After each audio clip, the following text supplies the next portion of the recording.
안녕하십니까. 안녕하십니까. 네, 어디 사는 누구십니까? 전라도 광주 사는 35살 K7 차주 이근홍입니다. 동갑. 네. 일단 디자인이 마음에 들었고요. 네. 그리고 같은 옵션, 네. 같은 엔진, 네. 모든 트림을 따졌을 때 그랜저보다 한 200만 원 정도 저렴한 점도 있었고, 그리고 이번에 바뀐 인터페이스라든지 네네. 내비게이션, 네. 그리고 뭐 전자식 레버라든지 네. 그런 부분이 매우 마음에 들어서 구매하게 됐습니다.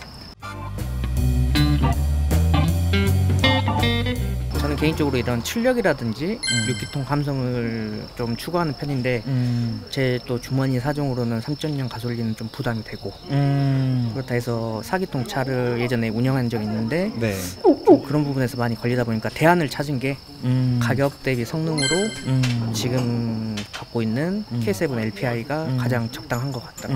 네.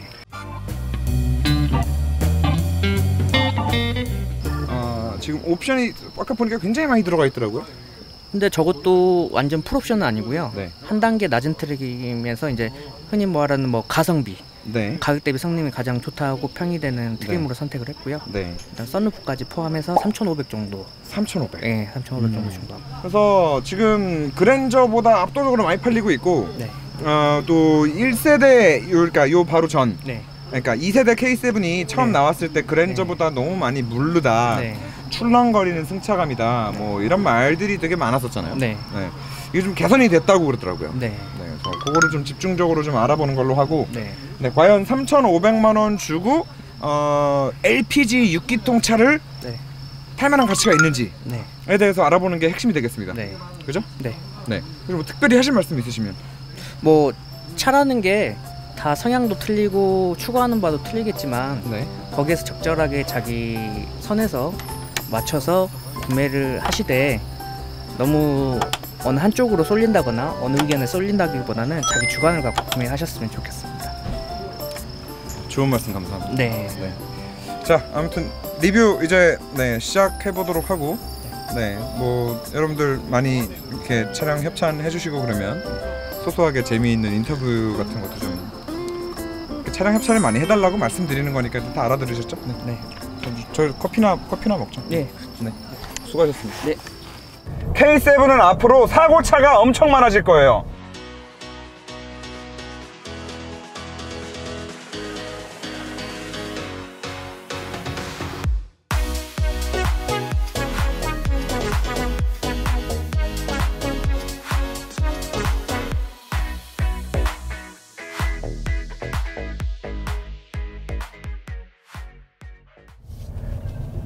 안녕하십니까, 윤성로입니다. K7입니다. 이 요즘에 어마어마한 판매량을 자랑하고 있는 K7, 일단 영상 시작하면서 딱 3가지만 먼저 까고 시작하도록 하겠습니다. 제가 지난주에 차를 받아오자마자 영상을 하나 올린 게 있어요. 도대체 이 차 디자인을 어떻게 이렇게 했냐, 이게 혹시 나 혼자만의 생각인가, 아니면은 저와 공감을 해주시는 분들이 많은가 좀 궁금해가지고 영상을 올렸는데, 다행히 저와 공감해 주시는 분들이 한 반 정도는 되는 것 같아요. 하지만 반대로 또 역시 디자인은 개취, 그렇기 때문에 이 리뷰는 제가 진행하는 리뷰고, 제가 리뷰를 진행함에 있어서 그래도 느낀 대로, 보이는 대로, 생각나는 대로 말씀을 드리는 게 저의 지금 현재 상태에서의 본분이 아닌가 생각을 하기 때문에, 자, 일단 디자인 첫 번째, 뒤에 저 절취선 디자인, 그리고 엉덩이가 너무 과하게 힙업이 돼가지고 이게 뭐 밸런스도 이상하고, 앞쪽 디자인, 그릴 너무 과해졌고, 약간 좀 K5스러워졌다. 그리고 저 데일라이트 정말 마음에 안 든다. 뭐 요 정도 디자인 일단 첫 번째로 까고 가고요. 자, 두 번째 깔 거, 이거 뭐 명불허전 기아의 엠블렘이죠. 네, 진짜 심각합니다. 자, 두 번째, 그리고 세 번째, 이 세 번째 깔 게 뭐냐면, K7은 앞으로 어마어마하게 많은 사고차를 양산하게 될 겁니다. 네, 제가 장담할게요. K7은 앞으로 사고차가 엄청 많아질 거예요. 아시는 분들이 있을지 모르겠지만, 그 K7이 1세대가 처음 나왔을 때 이 댐퍼를 기아에서 그 전자식 댐퍼를 달고 나왔었어요. 심지어 그 K7 LPG 1세대 깡통 모델에도 이 전자식 댐퍼가 들어가 있었거든요. 이게 또 K9 1세대에는 또 에어 댐퍼를 달아서 나왔었어요. 그렇게 해서 K7이 전자식 댐퍼를 달고 나왔더니 소비자 반응이 어때? 차가 너무 딱딱하다, 이게 뭐 달구지도 아니고 우리나라 국민들은 그 소파 같은 물침대 같은 그런 출렁출렁거림을 좋아한다고 난리를 쳐가지고 결국에 1.5세대 페이스리프트 그리고 2세대까지는 또 이 전자식 댐퍼가 빠졌어요. 빠졌더니 또 뭐라 그래? 야, 그랜저 IG는 이렇게 승차감이 쫀득쫀득하고 탄탄하고 이렇게 독일차 감성이 나는데 K7은 아직까지도 또 이런 출렁출렁거리는 승차감을 가지고 있냐? 아, 뭐 마음에 안 든다, 뭐 멀미가 난다, 그랜저 승차감이 더 쫀쫀하고 좋다, 스포츠성이 있다, 하도 사람들이 말을 또 많이 하니까 기아가 진짜 빡쳤을 것 같아요. 전자식 댐퍼 달아놓으니까 또 딱딱하다 그러고, 이것도 빼면은 출렁거린다 그러고, 뭐 어쩌라는 거야. 그래서 제가 봤을 때는 이 K7 2.5세대에 와서 기아가 이 열받았던 거에 지금 한풀이를 한 것 같아요. 이게 지금 풀모델 체인지가 아닌데 여러분, 샤시가 정말 많이 바뀌었어요. 샤시가 어떻게 바뀌었냐면은, 일단 이 샤시의 측면 라인 있죠, 이 윗라인하고 아랫라인하고, 이 페이스리프트가 되기 전 2세대, 그냥 2세대에서는 여기 고강도광이 다 빠지고 들어갔었거든요. 근데 이번에 이쪽에 고강도광이 다 들어갔어요. 자, 그리고 제가 이 K7이 사고차가 많아질 거라고 단언코 말씀을 드린 결정적인 이유가 앞에 전판넬 있죠. 보통 그 앞에 전판넬이 최근 나오는 국산차, 수입차들 뭐 할 거 없이 정말 거의 대부분의 차량들이 앞에 전판넬을 그냥 교환식 플라스틱 껴가지고 나온단 말이죠. 그래서 앞을 이렇게 툭 박아도 전판넬 그냥 교환하면 끝, 이거였단 말이죠. 근데 옛날 차들 생각해 보시면 전판넬이 쇠떼기로 이렇게 해서 붙어 있었어요. 용접이 돼가지고. 그런데 지금 이 2.5세대에 오면서 앞에 전판넬이 다시 프레임이랑 붙은 전판넬이 생겼어요. 용접이 돼가지고. 그냥 눈으로 보기만 해도 굉장히 튼튼하잖아요. 저 튼튼한 거의 문제는 앞에 그냥 콕 박아가지고 전판넬이 찍히기라도 한다, 전판넬을 만약에 용접이라도 하고 판금을 해야 된다 라고 하면 이 차는 앞으로 무조건 이제 사고차가 되는 거예요. 자, 지금까지 듣고 나니까 이제 제가 말씀드렸던 거는 좀 역설적으로 표현을 했던 거라는 거를 아시겠죠? 결과적으로 뭐야? 이 페이스리프트 바로 전에 있던 그 2세대에 비해서 승차감이 말도 안 되게 좋아졌어요. 그런데 이 승차감이 좋아진 게 물론 댐퍼가 바뀐 영향도 있을 거예요. 뭐 전자식 댐퍼로 다시 간 건 아니지만 댐퍼 세팅도 물론 바뀌었겠지만 그냥 단순히 댐퍼만 바뀌었다고 해서 오는 그런 승차감이 아니에요. 달라진 승차감이 그냥 짧은 코너를 빠르게 치고 빠지고 나갈 때 그 느낌도 굉장히 쫀쫀해지고 괜찮아졌는데, 고속주행 영역을 할 때 지금 이런, 방금 제가 몸이 움직일 정도의 이런 좀 큰 움푹 패인 도로를 만났을 때 차를 잡아주는 그 느낌도 이전 세대에 가지고 있던 그 느낌과는 너무나도 다른 거고, 이 전체적으로 몸으로 느껴지는 게 좀 불편함을 줄 수 있는 그런 하드함이 지금 전혀 아닌 거죠. 자, 그러면 이렇게 지금 고속에서도 굉장히 안정적인 느낌을 줄 수 있을 정도로 차가 많이 바뀌었으면, 그럼 그랜저와 비교해서는 어떠냐? 그 그랜저의 쫀쫀함은 쫀쫀함대로 가지고 가면서 이 고속주행 시에 뭐 직진 안정성부터 시작해서 고속에서 차가 한번 붕 떴다가 가라앉을 때 그 느낌까지도 그랜저보다 더 낫다는 느낌이 들어요. 1세대 K7을 만들면서 전자식 댐퍼를 야심차게 넣었다가 욕만 먹고, 또 그거를 뺐더니 또 욕먹고, 그래서 이 샤시를 미친듯이 보강을 하고 이걸로 좀 푼 것 같은데, 샤시가 단순히 이 옆쪽에 고강도광이 추가되고 그리고 앞쪽에 전판넬이 이제 붙으면서 보강이 되는 것 뿐만 아니라 그 옵셋 충돌을 대비한 보강까지 좀 추가로 또 더 들어가 있거든요. 그 부분도 당연히 이 운전자한테 느낌으로 다가올 수 있는 부분이 될 거예요. 이 모든 것들이 합쳐져서. 네, 칭찬을 하고 싶습니다. 아, 기아 대단합니다.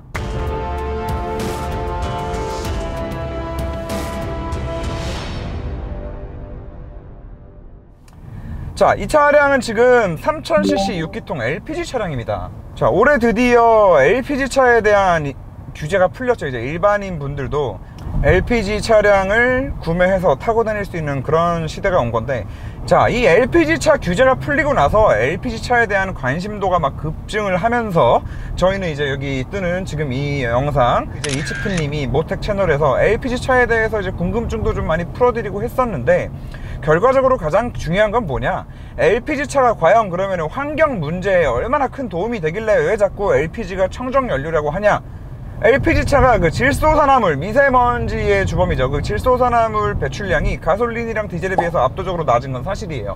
하지만 가솔린, 디젤에 비해서 온난화의 주범이죠. 온난화의 주범인 또 그 이산화탄소 배출량은 또 조금 소량 높거든요. 그래서 과연 이게 청정 연료라고 할 수 있냐, 뭐 이런 것들에 대한 말들이 많은데, 제가 봤을 때 LPG 차의 규제가 풀린 이유는 딱 하나예요.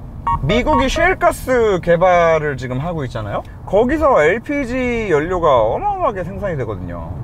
그러다 보니까 전 세계적으로 앞으로 LPG 가스의 공급량이 굉장히 좀 안정화될 것이다 라는 약간 연료에 대한 이슈 때문에 LPG 차의 규제가 풀린 게 아닐까 라는 생각이 들고, 사실 LPG 규제가 풀리면서 이 현대자동차에는 굉장히 큰 호재가 되지 않을까 싶어요. 저는 사실 전 세계적으로 LPG 전용 엔진을 가지고 있는 자동차 브랜드가 흔치 않거든요. 그리고 LPI라는 이 기술을 사실 최초로 개발한 것도 현대고, 이제 좀 있으면은 실린더 안에 다이렉트로 LPG를 쏴 넣는 LPDI라는 엔진도 나오거든요. 그 LPDI 기술도 현대가 최초로 개발해가지고 이제 상용화를 앞두고 있고요. 그래서 현대한테는 굉장히 좀 큰 호재가 아닐까 싶은데, 이런 얘기들을 좀 반증을 해주는 게 또 뭐가 있냐면은, 미국의 그 어린이들, 학생들 통학버스가 얼마나 많습니까 도대체. 그 어마어마하게 많은 통학버스를 50%를 LPG로 지금 다 바꿨어요.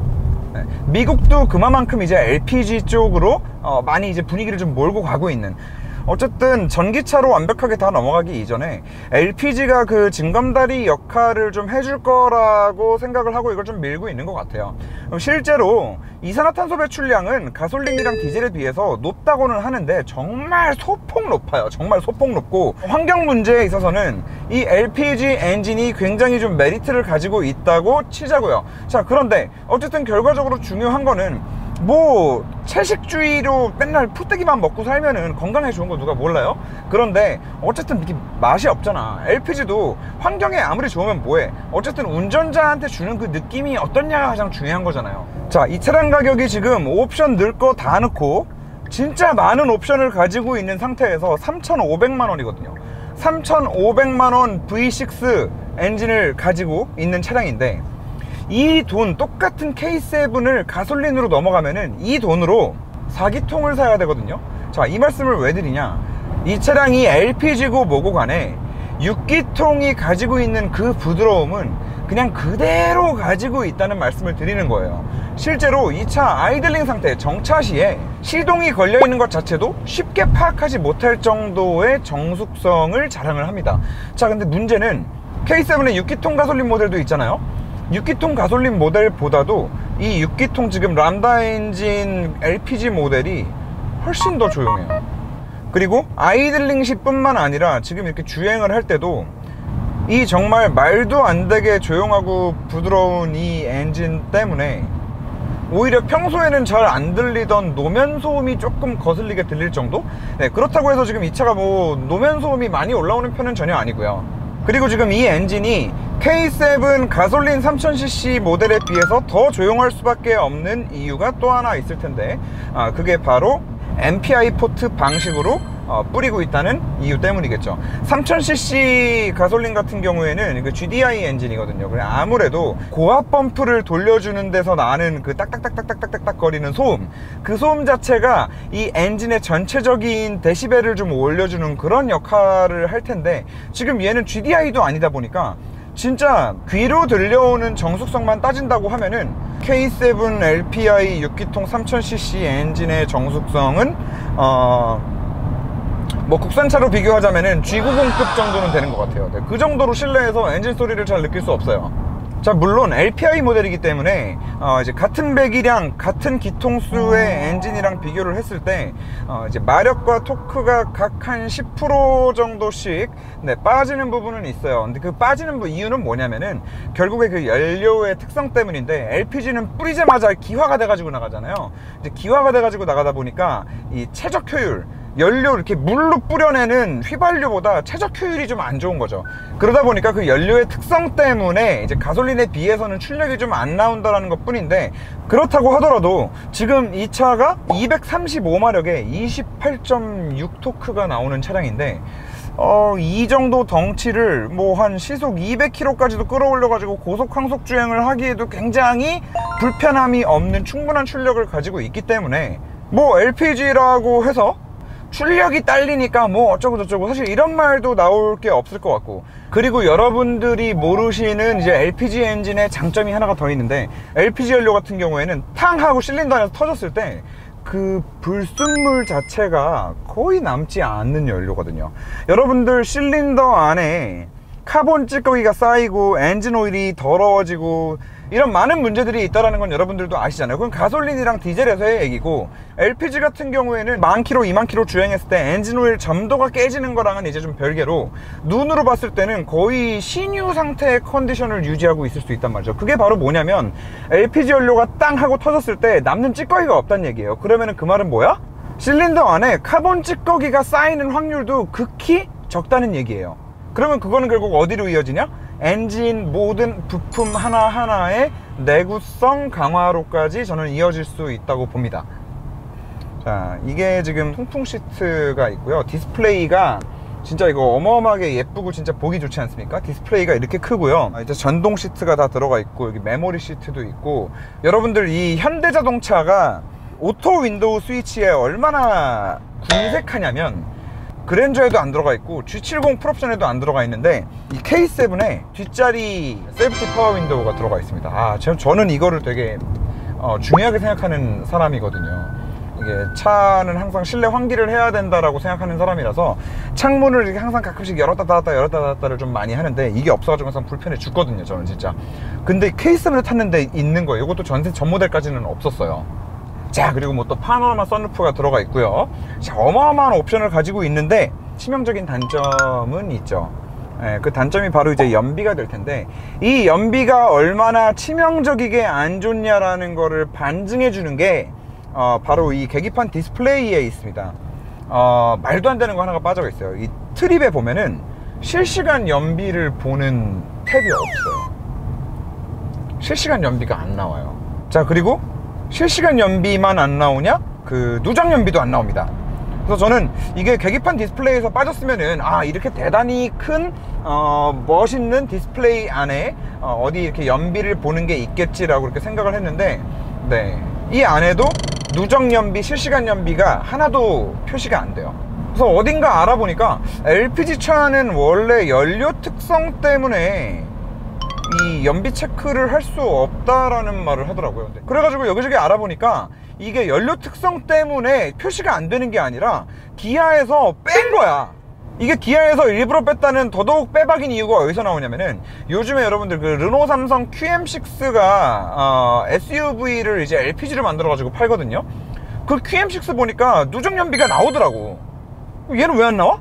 뺀 거야. 없는 거야. 왜 뺐어? 이유는 단 한 가지겠죠. 괜히 눈으로 보여주기 싫은 거야. 너무 안 나오니까. 이게 사실 공인연비만 따지고 보면 제가 왜 이렇게까지 말을 하는지 의아해 하시는 분들이 있을 수도 있어요. 정말 안전하게 정속주행으로 천천히 다니기만 한다, 그러면 사실 공인연비 정도로 나오는 게 맞는 것 같은데, 테스트를 해봤을 때 문제는 이 악셀의 전기량이 좀 많이 들어가는 운전을 하는지, 뭐 쉽게 말해서 이렇게 풀악셀을 많이 하고 고속주행이 많다, 이런 분들이 운전을 하셨을 때는 연비가 좀 심각하게 많이 나빠지는 거죠. 그래서 제가 사실 광주에서 차주분께 차를 받아가지고 고속도로를 새벽에 타고 올라오면서 좀 쐈어요. 진짜 연료 게이지가 이렇게 뚝뚝뚝뚝뚝 떨어지는 게 눈에 보일 정도예요. 오바 조금 더 보태가지고. 그래서 체감상으로 이거 기름이 좀 심하게 빨리다는 것 같은데 뭐지? 라고 생각을 했는데, 이제 이 너무 요즘에 모닝부터 시작해서 모든 차에 당연히 기본으로 다 들어가 있는 그거를 일부러 삭제를 해놨다라는 걸 보고 좀 확신을 하게 됐죠. 이게 정말 조용히 다닐 때는 공인연비 수준으로는 나올 수 있으나 좀 밟고 다니고 쏘고 다니는 사람들한테는 이게 해당 사항이 없구나.